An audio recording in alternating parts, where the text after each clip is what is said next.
Okay, so I got my paisan here helping me because we're not politically correct here.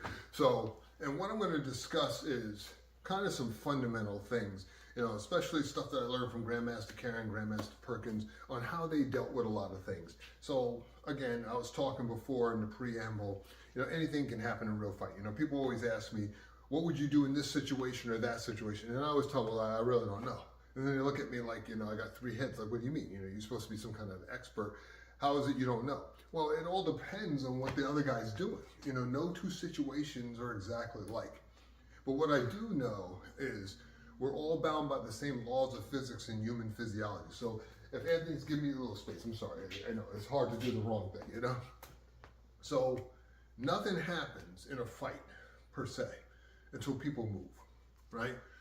So there's the preamble of the fight, the trash talking and all that stuff. And a lot of that is really the bad guy or the person who may be, the aggressor trying to throw you off your game. They're going to use language, they're going to call you names, whatever the case may be.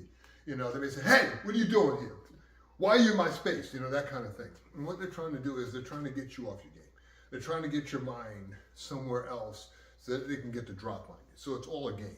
And I always tell people, whenever you're in one of those situations, and you got to practice this stuff, by the way, is, to get your hands up and start from the perspective of, hey, I don't know what's going on, but I know one thing, whatever he does, I'm not going to let him just come in here and step in and take a swing at me. In other words, in warrior flow, and I talked about this in the book, Overcoming Fear, we don't start off with, what they do in law enforcement, which is a terrible model to use for street self-defense of the military, escalation of force ladder. In law enforcement, they're limited to what they can do. Cops just can't shoot first, ask questions later, like the Marine Corps, right? Or the Army. So in law enforcement, they're always trying to use the minimal force necessary to be able to control someone, because by law, they have to stop people. They just can't shoot people. It's just the way. Anthony was a cop, so he'll tell you. He knows exactly what I'm talking about. Whereas you as a private citizen, you're under no obligation to be nice. And you got to just get that in your head. I know most people don't want to be bad guy, but you got to get that in your head. So in Warrior Flow, we start off from the perspective of we're prepared to fight if we have to, but we're going to try to de-escalate it if possible. And I say if possible because, they may already be windmilling on your ass and you just got to do what you got to do. So the first thing we're dealing with is, because I have a reach advantage in size, if I'm moving toward Anthony and his hands are up, I still got to deal with his hands. I still got to get past that. I still got to close the distance. One of the things, you keep your hands up, my friend.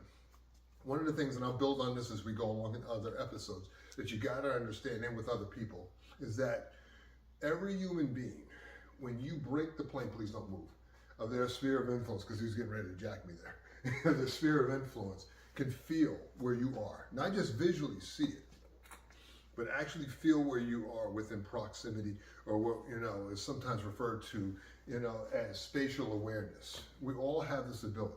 If we didn't have this ability, we couldn't walk through a door without running into stuff. So because I break the plane, he can already feel where my hands are. The other thing is within our flinch response, providing you don't have somebody train you away from your natural God-given flinch response, that primal kind of movement, your flinch response, your hands will always go wherever they need to be at a point in the future ahead of the other person's hands, even if you clash with them a little too late, because you intuitively have that ability. You intuitively know. A perfect example of what I'm talking about is, when we're little kids and we played tag, right? So me and Anthony are going to play tag, right? So here we go. Tag, you're in. And notice what I did. I already moved my body before I tagged him. Why? If I tag him and don't move my body, he'll play tag. He'll just tag me back. So we intuitively knew this as kids, but then when it comes to fighting or self-defense, we act like people don't know how to do this. It's crazy.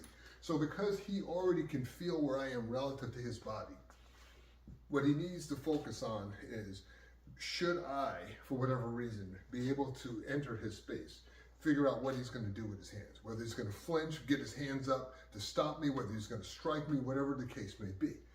The reality is, the most important thing is getting over this idea that you're always going to be able, to do some formed or preformed technique. and just do what comes natural. More people have survived self-defense situations, not because they had, years of training or experience, but just because their reactions were better.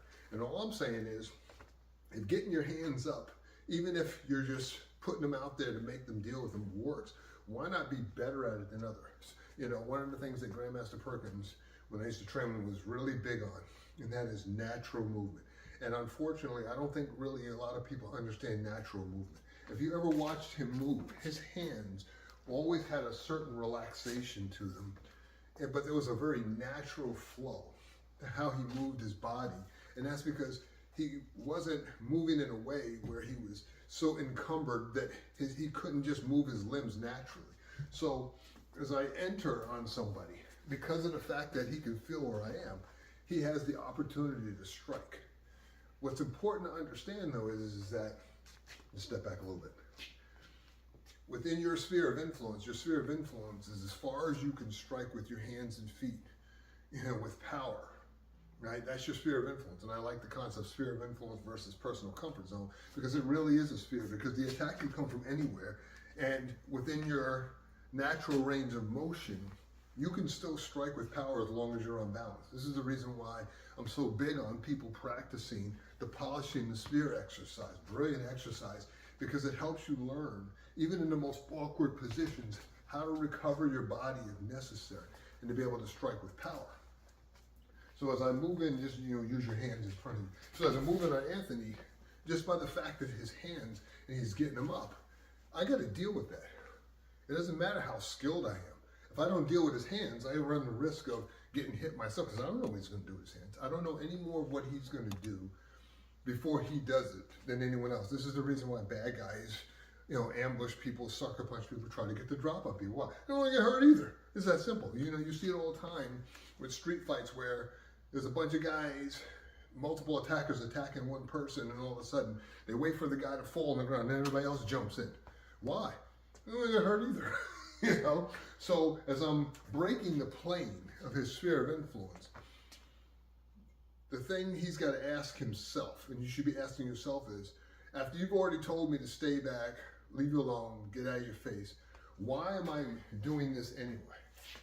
The very fact that I'm moving toward him, it doesn't matter. He already has his answer. In other words, I'm going to get into it because I get to use the fancy word heuristics. There are certain behaviors or heuristics that people exhibit, because we're all human, when they want to attack. And you got to really practice to not exhibit these qualities in order to get the drop on people. And so what is a heuristic? A heuristic is basically a mental shortcut. We all use heuristics. Behavioral profiling, the foundation of it is an understanding heuristics. So for example, if I'm like this and all of a sudden I act like, hey man, and I start turning away slowly, or he starts noticing my hands, I'm making an effort to either conceal them or conceal one of my hands. If he's been paying attention and he learns to recognize that pattern, that heuristic, he knows here comes the sucker punch. And as crazy as it sounds, if you watch enough videos, it really is that obvious. And I'll probably put some stuff out with some videos explaining this, where you actually see people attacking people, where you'll actually see people looking at the perpetrator, kind of walking up on them, doing one of these numbers, and all of a sudden coming over and just start stabbing them. A lot of times they get their hands up, but it's like, okay, you already been hit in the chest 3 or 4 times because you were sitting down, looking at the guy, but you didn't want to either, be impolite or whatever the case may be. So as I break the plane of his sphere of influence, whatever he's going to do, he's got to do. And I'll get into, later on in subsequent videos, things you can do. But I just want to get a point across, because this is very important. The point is, no matter what I do, he's just dealing with my motion. And this is key. Whether I'm stronger than him, whether I have more reach, whatever the case may be. I'm coming in windmilling all this stuff. Whatever he feels he's got to do, he's got to do. But the important thing is, he's dealing with motion. You're just dealing with motion. And I'm going to keep saying this throughout all these videos, because even at a distance, you're still, almost fell there, you're still dealing with motion. When I'm coming in, walking like, or like that, the two, Dookie Stankfoot, right? Man, come on, I'm up to no good, especially somebody walking around with their hat on like this. Yeah, you probably better be ready to hit them, you know. So the point I'm making is that you're still dealing with motion. This is something that Grandmaster Karen used to talk about all the time. So whether my hand is here, here, you're dealing with motion. Now, some people may say, well, what if they're really going crazy? And I always do this exercise. You know, see what I'm doing here? Now you do that. Okay, so if I can move my arms like this and you can move your arms like this, what's the problem? You can move the same way. So this idea, what if they're going crazy? Well, what if you're going crazy? They got to deal with it. And that's the point I'm trying to get across, because too many people get wrapped around the axle over some mystical technique. You know, that was one of my problems with some of the close combat community. This mindset that they're always going to get the drop on the other guy, or it's always going to be this clean thing. And it's like, no. The other guy gets a vote. I'm sorry, the bad guy gets a vote. But the idea is if I have to fight, if you break the plane of my sphere of influence, once I'm in the fight, I'm in the fight. And real combat, real fighting is up close. You know, this stuff playing out here, playing kickboxer and stuff, okay, you know, that's not the fight. That's too, hopefully, if you got that kind of skill, you're trying to set them up to get in and end it on them, right? So in warrior flow, we don't get wrapped around the axle over, you know, different ranges of fighting or anything like that. You're either in the fight or you're not, right? I break the plane of your sphere of influence. We're in the fight, the fight zone, right? None of this kicking range, trapping range, grappling range, striking range. Forget that.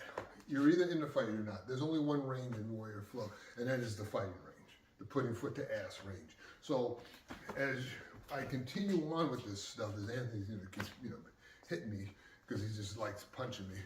As I continue on with this, I'll build into other things. And so kind of the main thing in all of this, as I go along with this, that I want you to understand and grasp is, you know, it's never a perfect world. None of this stuff is quote unquote perfect. But the idea is to get your mind and this understanding where in a situation, you know, you have to, again, as I said before, you have difficult choices, but understanding and learning how you can do things, how you can create things that you may need, you know, and how you can start getting the mindset, whereas you start paying attention more to what's going on around you without getting so crazy that you end up streamlining things to whereas you only need to know a few things in a person's behavior to be able to take action. Too many people, I think, make this too complex in the self-defense arena and, you know, teaching people again, you know, 5,000 different techniques and hoping they're going to pick the right one. But the reality is if I'm in a situation, I'm just going to go. Whatever it is I feel I need to do. And, you know, you want to have the confidence by training yourself. And I'll go, as I go along, I'll talk about, you know, why we do certain things in training. And that is because even if you know all the right things to do, if you don't do something with your body, if you don't train your body to do certain things, there are just certain things that are just not going to work for you. I mean, one of the reasons why a lot of self-defense techniques, when properly executed with ruthlessness, do work is because the bad guy, unless he's practiced how to deal with that stuff, or unless he's developed his body, he's at the same disadvantage as everyone else. Remember, the bad guys are not gods. They're human just like everybody else. And too many people get wrapped around the axle over that nonsense, you know, and build the bad guys up to be something that they're not. But if they're such badasses and they're so tough, why are they running from the cops all the time? So just keep that in mind.